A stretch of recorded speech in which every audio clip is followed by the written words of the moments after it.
The report's timely because we have so many Australians entering the last years of their working life and this exciting but, from an investment perspective, challenging period of retirement. Most work that is out there tends to look at either the accumulation phase, so when people are working and saving for retirement, or the post-retirement phase. This actually looks through the whole life cycle, from beginning work at 25 to passing on, according to the assumptions, at age 90. And that's where this paper, I think, sheds a light on this debate, in that, working from 25 to 65 and having that window of working life, and then modelling, say, 65 to 90 and looking at proportion of life in work, and then maybe having 2/3 or 3/4 of that in retirement, you could imagine the economics are very, very challenging. There are some things we can do, but this is the reality. Trying to finance, say, 25 years of retirement with maybe 40 years of working life.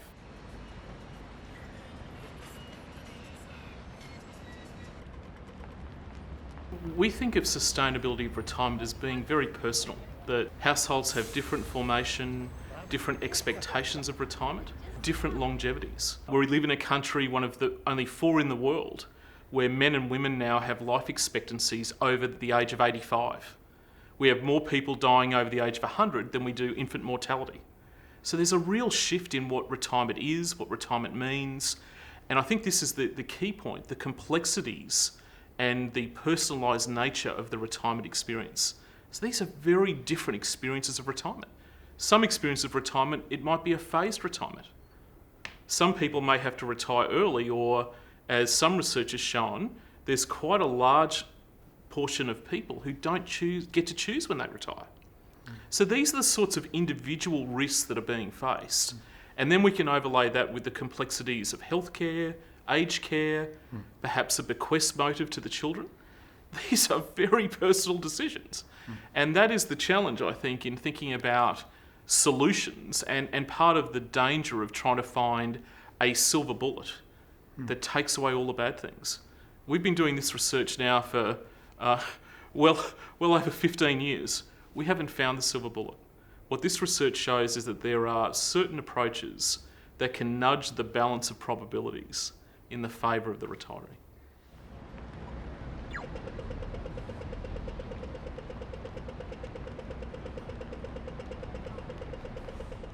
This is a really important question around how we think about asset allocation for a 25-year-old that's making decisions today where the impact will be felt 5, 6, maybe even 7 decades into the future.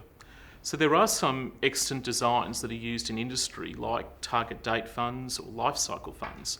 So the agenda of the report is really to take industry-based solutions around the world, like a target date or a glide path fund, some new innovations in the field, and to test them in light of the sustainability of retirement income, which is a very different question to who has the largest pot of gold at the end. So for us, I think that the key message from this report is what's safe and what's risky changes through your life. And that's part of the dynamism that we find needed in asset allocation because of these evolving, changing, dynamic risks faced by households coming up to retirement, and then, of course, in the retirement phase.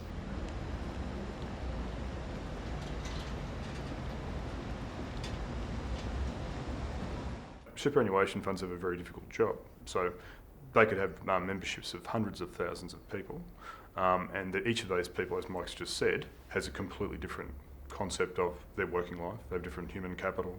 They'll have a different retirement date. They'll have different expectations for retirement. And a super fund's got to come up with a solution for all those people. The research shows that the number of people, the proportion of people that actually go and get financial advice is quite low.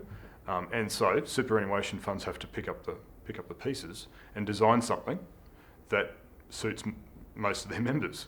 Now that's a challenge. So this work is fully cognizant of that reality. We've worked in that industry ourselves. So we understand that what we contribute here might not revolutionise anything, but hopefully it can nudge the investment proposition at super funds in in a given direction.